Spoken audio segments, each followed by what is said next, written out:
Morning, everybody. Josh Hatsett and I are great friends, and he texted me last week and said there were, I counted 11 people at church, counting me, and I'm like, I knew it was going to snow, and it was 1 degree, but I said, man, you better pick up your game. I said, you preached the week before. What did you tell them the week before? Did you scare them off? And of course, we know the weather was very touchy, and just thankful. You know, we know where two or more are gathered, the Lord is with us. So it's really good to be here again. I believe Josh may have left you with a phrase last week if you were here, and if not, it was pretty simple, whatever it takes. And I'm going to try to pick up there if I can. Brian is a friend of mine. He's a punk rocker. And let me tell you, Brian loves Jesus. Absolutely loves Jesus more than anybody I know. But he spent a good portion of his life thinking he wouldn't be allowed in church just because he has tattoos. Claire is an elementary-aged girl, and one afternoon on the weekend, she snuck up into the family room where her father was watching a football game. And there were blankets and pillows piled up everywhere.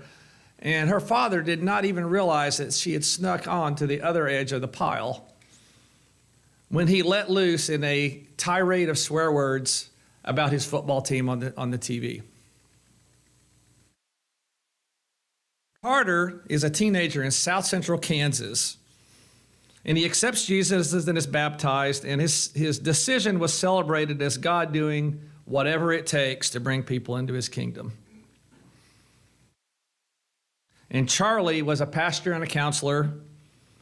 1992 was a really tough year for Charlie. His dad died in May, and 3 months later, he himself passed away of cancer at the age of 51. We will revisit these stories later. Have you ever said, I will do whatever it takes to blank? Like for me, I say, I will do whatever it takes to make sure I have bacon for breakfast. It's non-negotiable. That's a silly example. Or, you know, if you're a football fan, Jerry Jones should do whatever it takes for the Dallas Cowboys to get to the Super Bowl. No. I myself struggle to forgive Jerry Jones for the way he fired my childhood hero. Tom Landry was my guy. I loved that. I used to make paper hats like the fedora he would wear when I was a kid. Act like the coach. Those aren't very good examples, but I think you get the point. See, God has a reputation of doing whatever it takes to be with his people and transform their lives. Here are some examples. You might remember the old covenant was between Israel and God. Didn't include other nations, but God handpicked the Israelites to be his chosen people. He did whatever it takes to claim them so that they would believe in him and do what he asked. And then there's the Exodus, where these same people had to be released from the slavery in Egypt. But along the way, there were the plagues in Pharaoh. God got them across the Red Sea in that famous story. God used Moses to save the people from slavery in Egypt. God did whatever it took to get them out. God gave us laws. He gave us 10 commandments. God cares enough to give us tangible rules to follow. He didn't just say, hey, you're on your own, good luck. And, you know, the Old Testament is full of transactional accounts between God and Israel. There really are a lot of examples in the Old Testament where he says, if you don't do what I say, or if you sin, I will destroy you. The penalty for most sins was death. That sounds harsh, but it's there. But God was still saying, I will do whatever it takes to get your attention. If it means your life, I will do whatever it takes. Sometimes it included the silent treatment. So, you know, sometimes I think we all agree, sometimes, never go to bed on your anger is good advice. Waiting for, sometimes we just have to wait for our hardened hearts to soften before we move forward. And the Bible references hardened hearts many times. Pharaoh's heart, when the plagues were going on and Moses kept going back, said, you've got to release the people. His heart was hardened several times. Despite the plagues, despite all the craziness going on in his kingdom, he still wouldn't change his mind. And even after God finally got the people, Moses and God got the people out of Egypt, their hearts hardened again due to the harsh conditions that they faced in the wilderness. And then there's this gap, this 400-year gap between the final prophets in the Old Testament and the Jesus story. A lot of people wonder what happened there. I noticed this morning the timeline that's on the hallway right out here. You can really go there and see the final prophets, the final minor prophets, the year 450, 400, and then there's a gap, and then Jesus came on the scene. It's even on that timeline. If you recall my last couple of messages, we talked about kings and temples where, like all other nations, the people wanted to have a king, and they wanted to build temples, but they already had God, and God already had his moving tabernacle. You may recall that from December. And then indeed, these kings, Saul, David, and Solomon, they ultimately failed, and the temple did too. And if you recall, the message was that God is our king. We don't need human kings.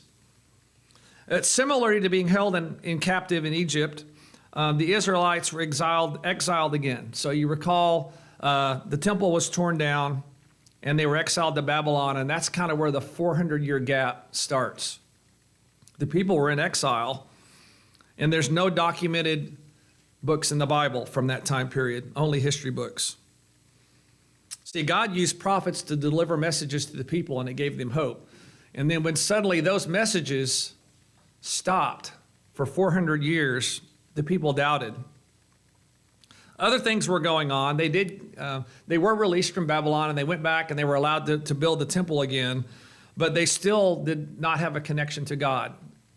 And they could not recall what they were supposed to do, and they gave in to worldly things. There were wars, and a word that is commonly used is Hellenism, which is basically they adopted Greek traditions, which was to have more than one God and to have more than one temple. In fact, each God had their own temple in Greece. And the Jewish people picked up on that tradition. They felt lost. What are we supposed to do? Where is our one God? But God was silent still. And sometimes the stories in our lives are not really about what happens, but about what doesn't happen. Or not about what is said, but what is not said. Sometimes whatever it takes requires some waiting and some silence.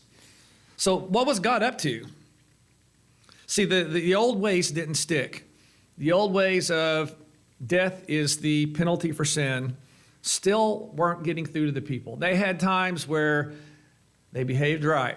And then we can read again and again in the Old Testament. They went back to their old ways. And you see, a transactional relationship with our God doesn't necessarily bear fruit. Even after Jesus revealed who he was, the Pharisees, who were well taught in the scriptures and saw through the prophets how the Messiah would come and all of the little details along the way, this is how the Messiah will come, this is what the Messiah will do, they still didn't believe it because they wanted to stick to their ways. Because their ways made them famous and made them comfortable and made them the top dogs in town. Their hearts were hardened for anything that was new. And we know that Jesus brought new. So we might ask, what is the cure for a hardened heart? I believe God's final effort to do whatever it takes in that matter was when he sent Jesus. So you got to wonder, what was his ace up his sleeve? We know it was Jesus, but what was he going to do? What would stick? What would soften these hardened hearts? What would move the needle from transactional to transformational? We learned last December in my last message about agape love, which was that sacrificial love that God demonstrated through Jesus. It's a one-way street. Okay, that love is going to be coming our way no matter what we do. We cannot get away from it. Romans 8:38 and 39 says there is nothing that is going to stop God's love for us. So what is this tool that is in the toolbox that will soften hardened hearts? Forgiveness. Even we can read about all of the healings that Jesus did. when he came around and started his ministry. And he physically healed so many people. You can read over and over again. But if you go back and read, his real mission was to heal the heart. Matthew 9:2, you probably recall this. Some men brought to him a paralyzed man lying on a mat. When Jesus saw their faith, he said to the man, "Take heart, son, your sins are forgiven." And Jesus healed him. And very similarly in Mark, the Mark version, some men came, bringing to him a paralyzed man, carried by 4 of them. Since they could not get him to Jesus because of the crowd, they made an opening in the roof above Jesus by digging through it, and then lowered the mat the man was lying on, into the room. When Jesus saw their faith, he said to the paralyzed man, "Son, your sins are forgiven." And Jesus healed him.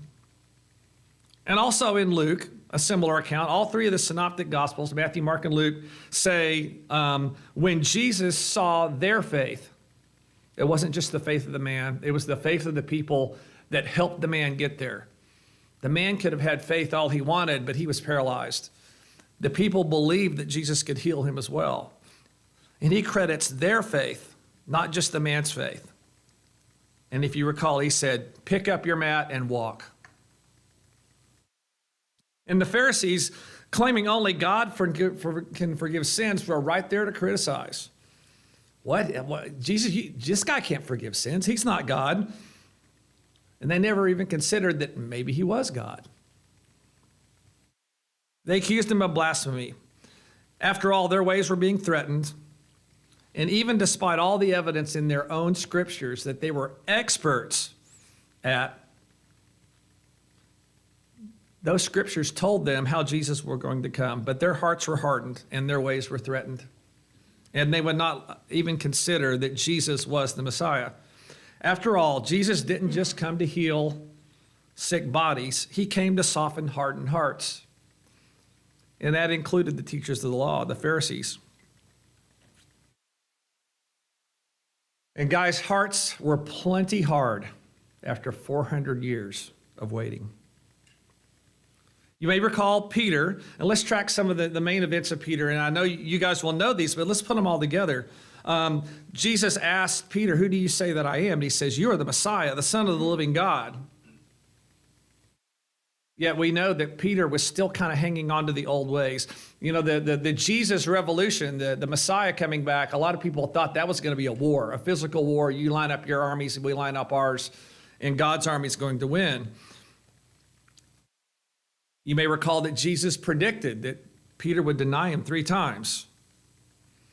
And Peter still held this worldly view when in his anger in the Garden of Gethsemane, he sliced off the ear of the high priest's servant. He wanted to believe it so bad, but his heart was still hard. And then Peter did indeed deny Jesus 3 times. It's one of the saddest moments in the Bible. See, the world says me first. Peter in that moment was saying me first. He couldn't pull through. His heart was hardened. He was looking out for himself first. See, the world teaches us self-preservation. That's just kind of built into what we do. Peter didn't initially even believe that the women who came to him after Jesus' death, when they said the tomb is empty, he didn't want to believe them. His heart was still hardened from all that happened. He ran to the tomb to check for himself rather than just believing them. And even today, we know seeing is believing. Sounds right, but it is a worldly view.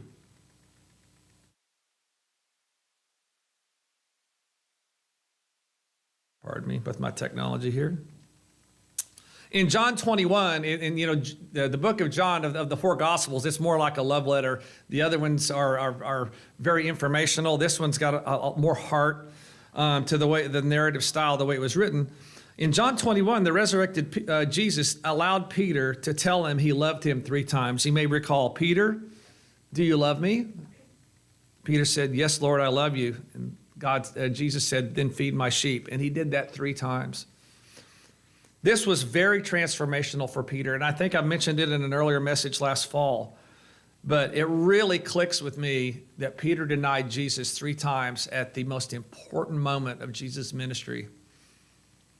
And Jesus came back and allowed him to say, I love you back 3 times, like it canceled his debt. To me, that is the most beautiful story of forgiveness in the entire Bible. 3 I love yous for 3 denials. A clean slate. Remember also that Jesus claimed Peter would be the rock on which he would build his church. But he had to be cured of that hardened heart. Only forgiveness from those bad moments would do that. The old transactional way would have had Jesus shunning Peter forever. Jesus of the Old Testament would have said, death, you're done. But Jesus chose transformation over transaction. He did whatever it took to change Peter's heart, including letting Peter wait in the sadness of the denials. You might recall the man on the cross right next to Jesus who was forgiven at the crucifixion. The man was forgiven. Jesus chose transformation over transaction. He didn't hang on the cross right next to this guy and say, you know, I'm Jesus, I know where I'm going, and you're not, even though we're hanging on similar crosses. His goal was to do whatever it took to change hearts. The adulterous woman, we've all heard the story of those who without sin may cast the first stone. You know, indirectly we think, yeah, Jesus forgave the woman and he told her to sin no more. Jesus did more than that. He gracefully and indirectly let the accusers off the hook. Their 10 commandment tinted glasses had been shattered when he said, those without sin may cast the first stone. They dropped their rocks. We can see it now. He just didn't teach the woman. He taught her accusers. And he was and is still teaching us. Jesus chose transformation over transaction. Jesus didn't individually call out those people who were ready to throw stones. Should we? I've always thought about this. Is it okay to be judgmental about people who are judgmental? That one will tie you in knots, won't it? I'm drawn to a funny movie from many years ago. Mike Myers played this goofy spy character, kind of like James Bond 007, named Austin Powers. And he said, there's 2 types of people I can't stand. He goes, 1, people that are intolerant of other people's cultures, and the Dutch, which was hilarious at the time. And it's literally, they just tied themselves in knots over that. And the question is what is our job in those scenarios? Because we all know that we sin. How do we help other people that sin? Do we cast stones at people that are casting stones? Well, that's a tough one. Or are we to follow Jesus' example of forgiveness? If we return again to the beginning of the message where I mentioned the 400 years of waiting and the Israelites were exiled to Babylon, they felt it was because of their wickedness. Again, that was the transactional way of the Old Testament. You do this, I'll do that. You don't do this, I won't do that, or any combination. Though the Israelites were eventually allowed to return to Jerusalem and rebuild the temple, God's silence was the true exile. See, they got to come home from Babylon. Cyrus the Great of Persia said, you can go back and rebuild your temple. But God himself was still silent through that. They rebuilt the temple and still did not hear from him. The physical exile was over, but the spiritual exile remained 400 years.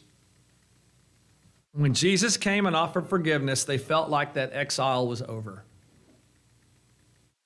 Their shoulders dropped. There was finally a way out. There was a chance for a do-over. Author N.T. Wright says this, and this is really a great quote here. Just as physical healing is the up-close and personal version of what it looks like when God takes charge to fix and mend the whole world, so individual forgiveness is the up-close and personal version of what it looks like when God does what he promised and restores his exiled people. And I suppose now, if we're going to talk about hardened hearts and forgiveness, we have to talk about the Apostle Paul. You see, if God can forgive the Israelites, his chosen people, What does that mean for the rest of us? We all know that God came for all nations when he brought Jesus. For God so loved the world. In fact, God came for everyone, not just Israel. And Paul wrote about it in Galatians 3:28. There is neither Jew nor Gentile, neither slave nor free, nor is there male and female, for you are all one in Christ Jesus. Okay, just to review, the Gentiles were the non-Jews and they were not accepted. Slavery was real, and it was a really strange honor system where your neighbor could be your slave. I'm not going to get in the weeds on that one. And the chasm between men and women in the Jewish faith was wide. Let's go back to the adulterous woman. How come we never hear about the adulterous man that was with her? Men were heavily favored. Paul was one of these others. In fact, Paul was not only another, he hated Christians. Okay, think of the thing that makes your blood boil. Christians made Paul's blood boil. He had them beaten and killed. His entire life's mission was to destroy Christians and prove that Jesus wasn't who everyone thought he was. Doesn't sound like a guy who deserves forgiveness in my book. Paul might possibly be the one person on earth who could not be forgiven. Paul's hardened heart was the king of hardened hearts.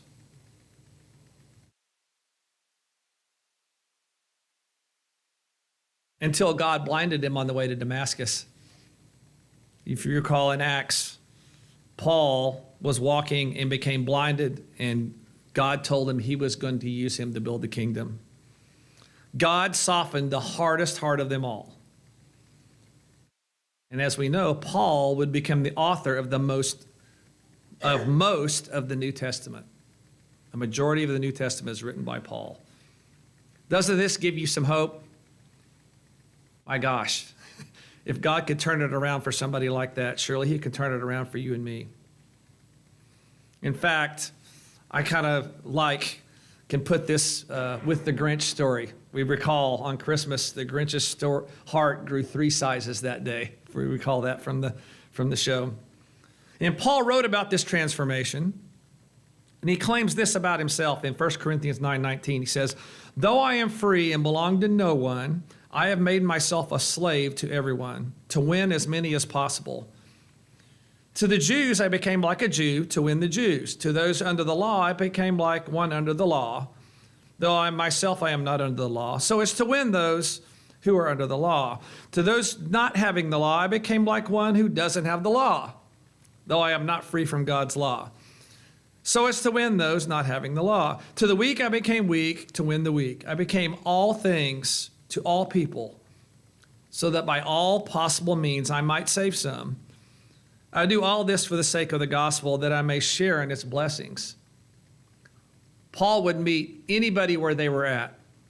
Any guy walking down the street, any guy in the bar down the street, any guy in the grocery store, and meet them where they're at in hopes of saving more. Paul is saying, in Christ, my hardened heart was softened, and I will do whatever it takes to help others experience the same. So let's wrap up here with my stories from the beginning. Brian, the punk rocker, had come to believe that his tattoos would not allow him to enter a church.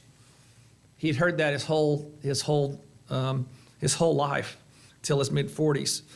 He needed a do-over. Now, I got to tell you something. I'm the last thing I would expect to have had 20, 30 years ago at this point in my life was a tattoo. But I've got one, and I'll tell you the story. Brian told me he didn't feel accepted in church because of his tattoo.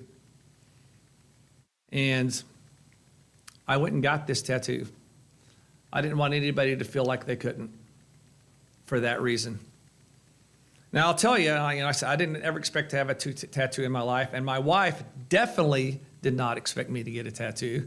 That's another story we'll have over coffee because it's a good one, okay?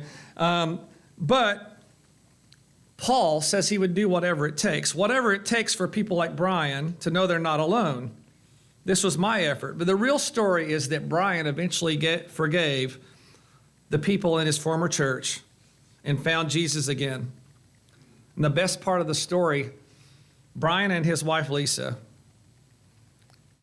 had double-digit numbers of miscarriages trying to have children.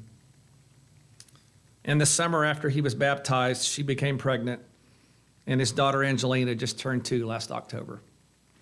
It's a beautiful story. A lot of people did whatever it took for Brian to convince him he was worthy of God's love.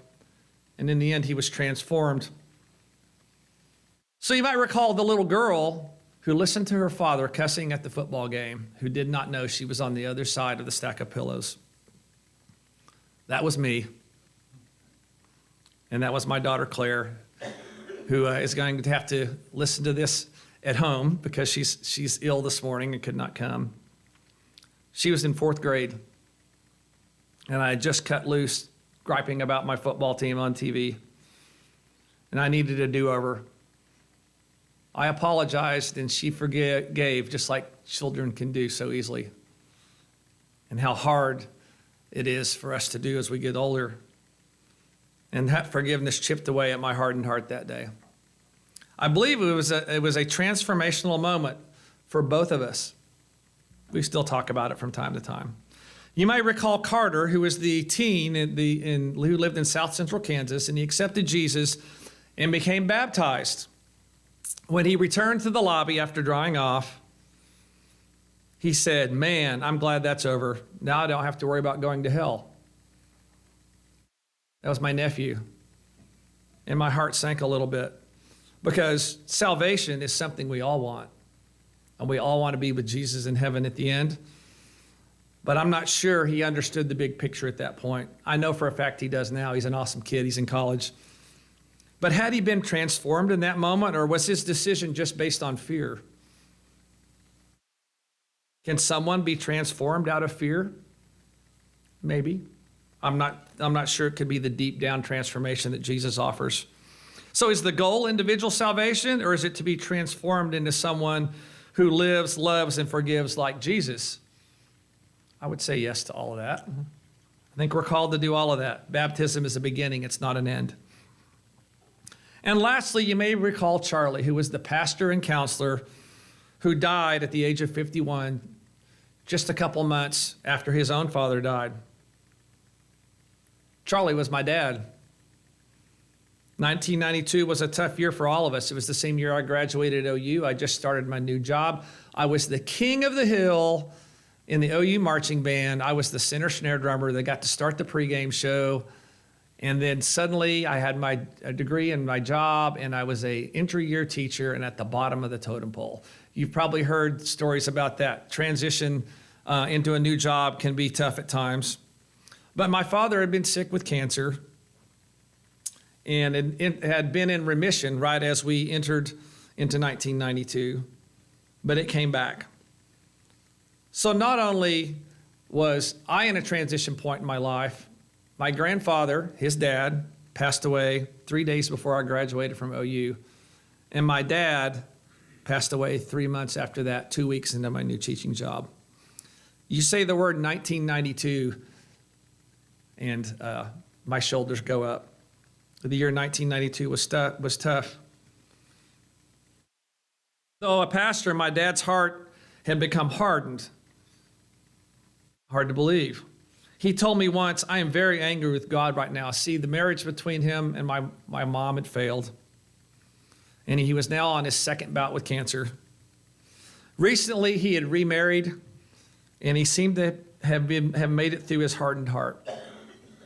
Then he got sick again. And at my father's service, we let people, since he was a pastoral counselor, we gave everybody a sheet of paper and let them drop it in the offering basket to tell us stories about him and ways that he had helped them. And I still don't think I've gotten through that stack, and it's been over 30 years. It is a mountain of paper of the people that he helped in his life. But near the end, he was glassy-eyed and heavily medicated.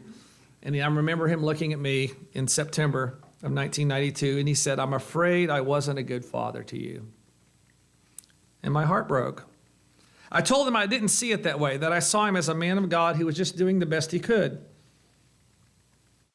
And I told him that I forgave him for whatever shortcomings he perceived.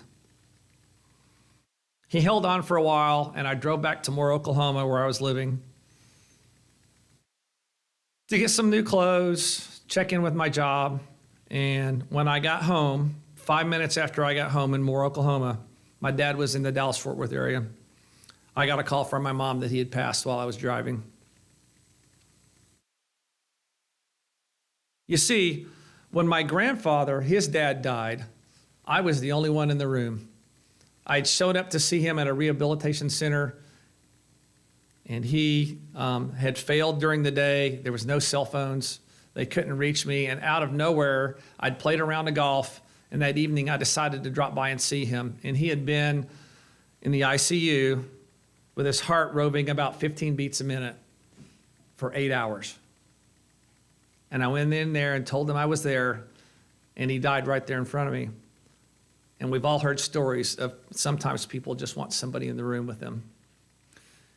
You see, my mom is convinced that my dad waited until I got in the car to drive back to Moore. And that was his way of doing whatever it took for me not to see him pass away, because I'd watched his own father pass away, and I was the only one there. I think this was his way of accepting my forgiveness. I am forever transformed by this. To close, N.T. Wright says this again: forgiveness is indeed a sort of healing. It transforms like nothing else. It has a claim to be the most powerful thing in the world. Whole societies can be crippled by ancient grudges that turn into feuds and then into forms of civil war. Families can be torn apart by a single incident or one's behavior that is never faced and so never forgiven. Equally, societies and families, as well as individuals, can be reconciled, can find new hope and new love through forgiveness. Jesus was tapping into something extremely deep in human life.